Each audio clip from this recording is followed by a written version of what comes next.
In a small town surrounded by dense woods, there was an old, abandoned asylum known for its dark history. It had been closed for decades after a series of mysterious patient disappearances. Locals avoided it, but one curious group of friends, Emily, Jake, Sarah, and Tom, decided to explore it one chilly autumn evening. As they approached the crumbling building, the wind howled, sending chills down their spines.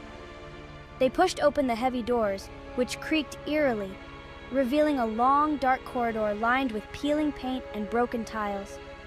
Their flashlights flickered, adding to the unsettling atmosphere. Let's split up. Jake suggested, always eager for a thrill. Reluctantly, the others agreed, each taking a different path while promising to meet back in an hour. Emily wandered into the former patient's ward, where rusted beds lay abandoned. As she examined the room, she noticed an old diary on one of the beds. It was filled with frantic entries detailing a patient's descent into madness, punctuated by the chilling line, "They watch me when the moon is full." Meanwhile, Sarah found herself in the therapy room, where old chairs and instruments lay scattered.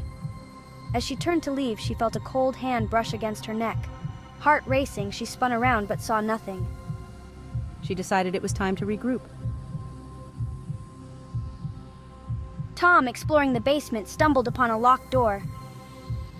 What's behind this door?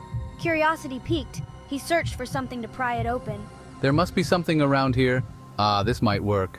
With a loud crack, the door swung ajar, revealing a dark, damp room. Whoa, it's so dark in here. In the corner, he saw what looked like a figure crouched low. Hey, who's there? He stepped closer, heart pounding, but the figure vanished into thin air. Where did it go? When the friends finally regrouped, they were pale and shaken. "Did you see anything?" Emily asked, her voice trembling. They all shook their heads, but an uneasy feeling lingered. Just as they were about to leave, a loud crash echoed from the basement. They froze, and before they could react, a low moan filled the air, growing louder and more desperate. Help! Me! Paralyzed with fear, they turned to run, but the exit slammed shut. The whispers crescendoed around them, swirling in a cacophony of panic. Help us! Find us! In the chaos, Tom suddenly dropped to the floor, clutching his head. They're here. They're angry. Tom screamed, eyes wide with terror. The shadows in the corners of the room began to take shape, emerging as ghostly figures, faces twisted in anguish, hands reaching out. Without thinking, Emily lunged for the door, throwing her weight against it. Miraculously, it creaked open, and the friends scrambled out, breathless. As they raced through the woods, the moans faded behind them, but the feeling of being watched didn't. Back in town, they vowed never to speak of that night again.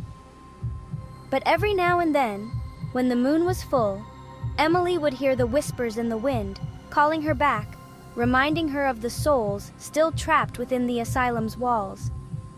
And she knew they would never truly let her go.